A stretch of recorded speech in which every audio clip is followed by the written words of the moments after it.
Hey everybody, it's Jim of Animated Educated. Today you're going to meet Jim Capobianco, who is the director of a new film called The Inventor, which is all about kind of the past history of Leonardo da Vinci.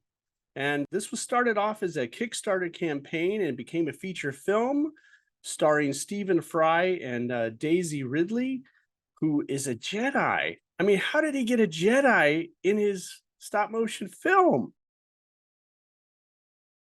Well, hey Jim, welcome back to Animated Educated. The last time you were here, you were working on getting the Inventor started, and now it's done, right? It's going to be in theaters across the US. Mm. It'll have, we're hoping, about 500 screens, maybe more. I've been told even more, so I don't know. We'll see. Um, and so it should be in all the major markets around the country. Please, whoever's listening to this podcast, and Jim, your family, friends, everybody you know, please let them know about the film, because it is a very small indie animated movie. It's independent animated movie, so we don't have like the huge studio budget for promotion and everything. We're not painting London pink. We're not. We even and then we got a double whammy of the SAG strike, so we can't use any of our actors, which are Stephen Fry, Daisy Ridley, Marion Cotillard, Matt Berry. None of the big actors we have can do any press, so we are kind of stuck there. So we're using anybody who hears about this film as our PR. So we need you guys out there and tell people about it. Go see it. Go see it a couple times that weekend if you can. In the past, we had an episode where you talked about Leonardo, your first film.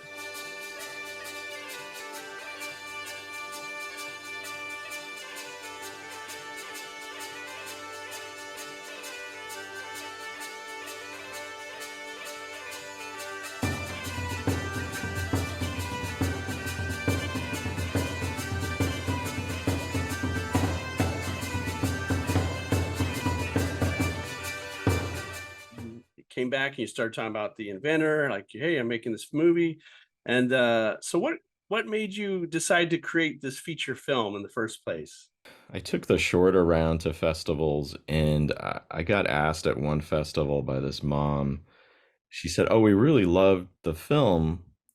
It was fun, it was entertaining, and then also my kids, I felt like they learned something from the short about it's just like a little doorway into the idea of Leonardo da Vinci, like who he is and sort of. And she asked me, "Are there any other animated movies like this that I could show my kids to?"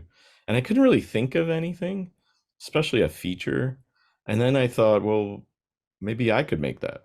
That's how I got to the short. I was like, I had never seen a film about Leonardo da Vinci, so I thought, well, why don't I make that? And I guess because an animation and being also a story developer, board artist, it's like, well, I have the power. I can create those things. So that kind of got me thinking, well, what could a Leonardo da Vinci feature be? And from all my research and stuff about him, I landed on this period of his life when he moved to France, and I thought that would be a really interesting area of his life to explore, because I didn't want to tell his whole life story, and I wanted to find a little chunk of it that would be interesting. There's not a lot of written about it. Every biography does go into it, but not a lot of detail. So I thought I had a little bit of wiggle room to kind of make it, have some artistic license with it. So I went into developing it that way. I actually went to Clos-Lucé-Amboise, France, met the man who his family owns Clos-Lucé, where Leonardo lived, this chateau. And I got a tour from this guy and learned more about him. And then, and I had learned about his sister, the king's sister. So this is King Francis I, who was the king at that time. And he had a sister named Marguerite. And learning about her, I found she ran these artistic salons where she'd bring artists together. She was sort of a patron of artists. She wrote her own books, and she was a kind of keeper of the peace between the Catholics, the French Catholics, and the Protestant Reformation that started to happen at that time. So she was a really, they kind of consider her sort of the first Renaissance woman. And then I started to think, well, maybe Leonardo da Vinci had more of an impact on Marguerite than he did on the king. And this started to put the story sort of to coalesce around that, because I had this little triangle of characters that I could develop the story around. So like all these factors started coming together, and it felt like something to really dig into and explore and write into a story, a film.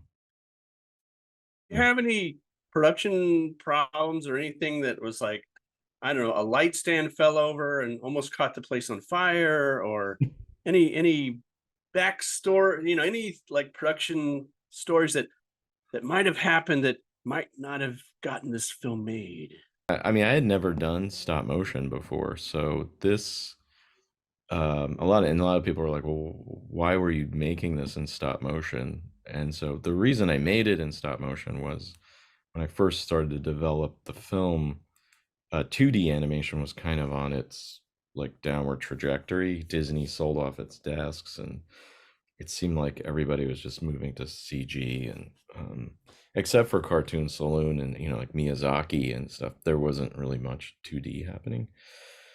So I was like, well, I can't see it as a CG film because it's Leonardo da Vinci. It felt very handcrafted, so I wanted to do it in drawn animation anyway. But I thought, well, what about stop motion? Because at that time there was a lot of stop motion films resurging again. You had um, Fantastic Mr. Fox, and Aardman was making the pirate film, I think, and there was like, Leica had just been created. There was like a lot of stuff happening.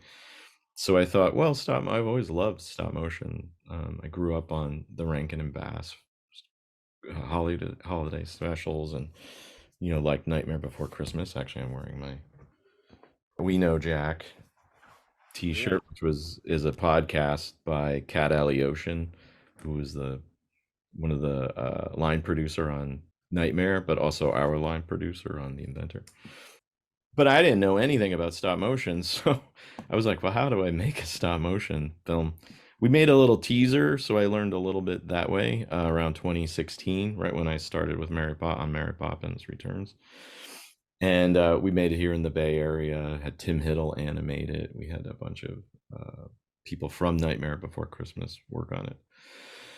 And then that got me to understand it a little bit. But then in production of the film, I learned a lot and had a co-director on the film, which I don't think I could have done it without Pierre-Luc Granjon, who has made many little short films with stop motion. And he made a longer project called The Four Seasons of Lyon.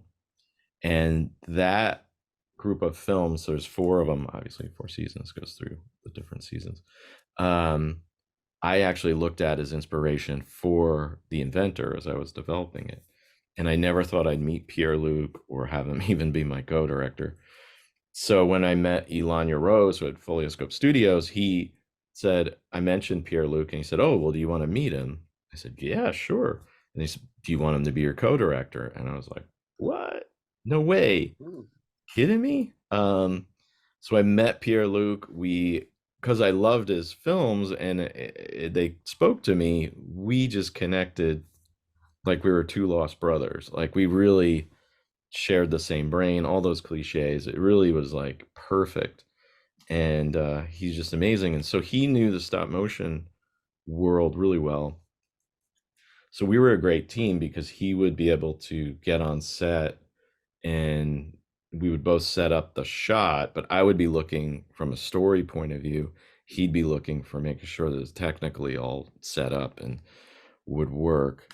And then we would go, and he knew how to communicate to everybody and stuff. So I learned a lot from him working on the film together, and also from everybody else. We had our lead directing animator was Kim Kugalere, who had worked with um, like has a huge history in stop motion as well, and she'd work on both of Wes Anderson's films, and then even worked on Asteroid City during our production.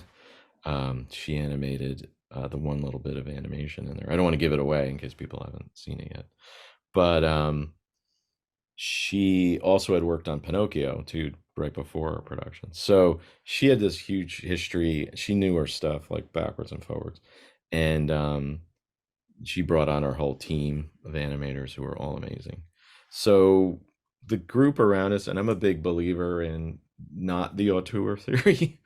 I think films are not made by one person, they're made by everybody you bring together, especially everybody you brought together at that particular time.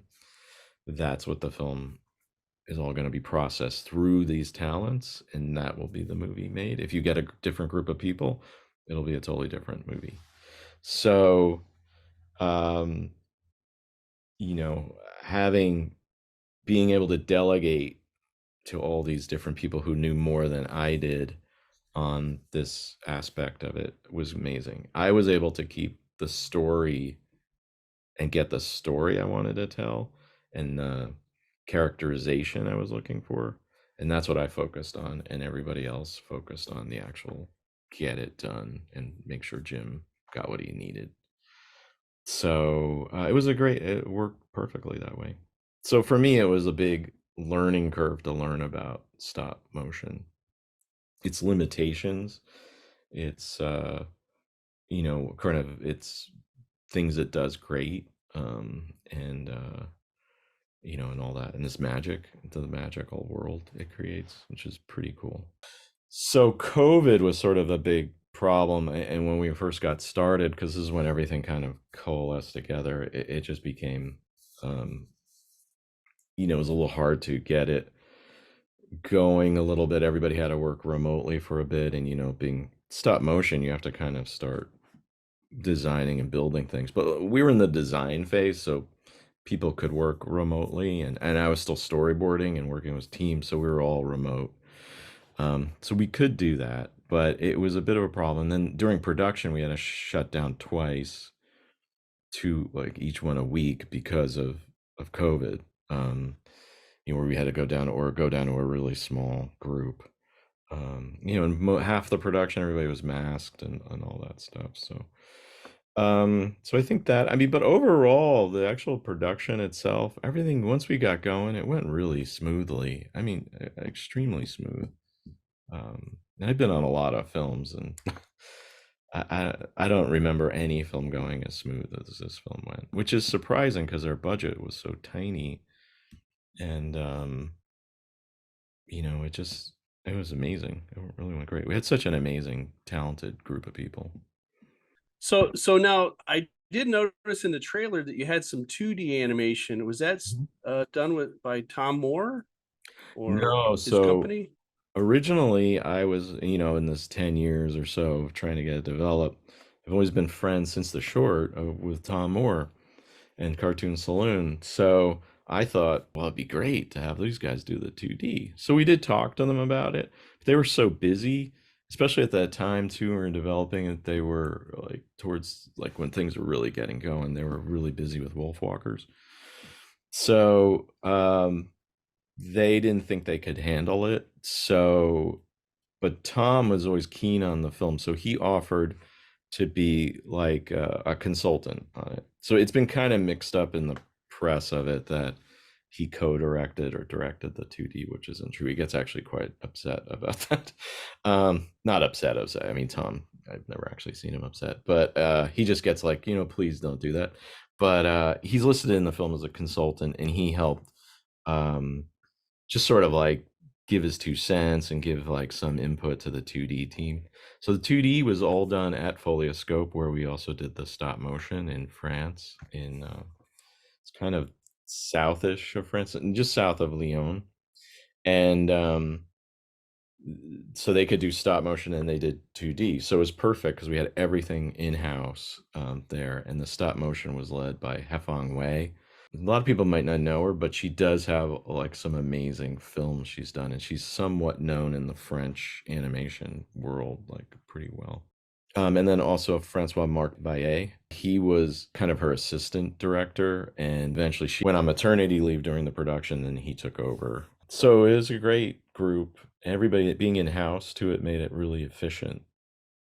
In the film, the 2D and the stop motion is very much integrated with each other. So you'll go from a stop motion scene right into a 2D scene, and we sort of morph into 2D at some points. Also match out of 2D into the stop motion. So there's some moments like that. So it really had to be integrated very closely, and we would bring the 2D artists over, think of how it'll go into 2D and all that. So it was really good to have everybody in under one roof. Anything else that happened along the way that you discovered that you didn't think, I mean, it sounds like it went pretty well. It did, yeah. Obviously, you got the thing done. We got it Most done places, on time and on yeah, budget. So right now your whole thing is probably going to be promoting this film, but do you have something on the horizon, like other historical characters? I mean, I have one other kind of concept around Leonardo da Vinci I think would be cool as far as a feature, but I don't know if I'll ever do it. But but yeah, I'd really like to do something totally like different. I mean, I my career's been really interesting because I started, when I got into animation, I wanted to do drawn animation. That's why I got into animation. Before, there was no computer animation when I got started, and I wanted to make Disney films, like the old Disney. I wanted to make Warner Brothers shorts. So these are the things I grew up on, and and then I always loved stop motion, but that wasn't my thing. Then I get into this business, and for a little period of time, we're just doing 2D, and then computer animation really starts coming around, and then the whole industry shifts to computer. Luckily, I was storyboarding, so we did the same thing at Pixar that I did at Disney, just drawn on paper. And then I've been lucky in that the things I have personally made, like Your Friend the Rat, Mary Poppins,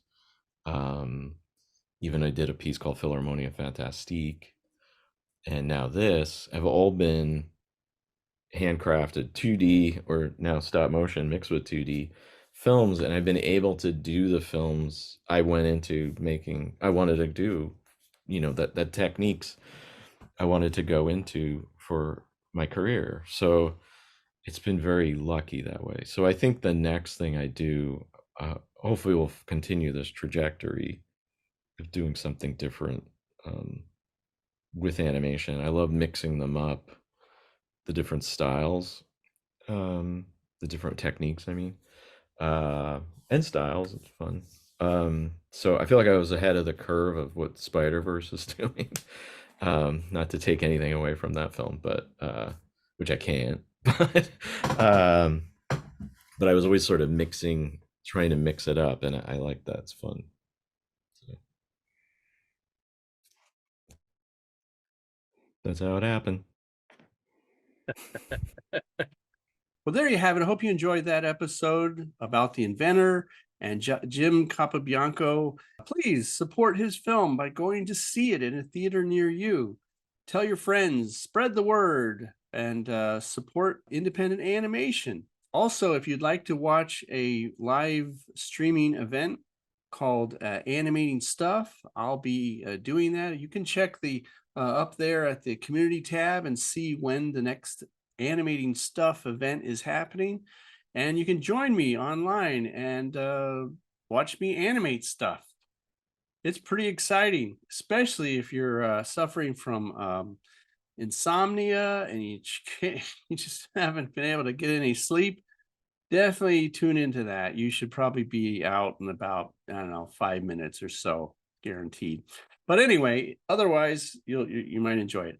If you did enjoy this episode in any way, press that little button there to subscribe, or you can put a comment below or check out the videos below as well. I've got a couple here you might like. There we go. There's one here, and this one's pretty good too. And we'll see you next time on Animated Educated.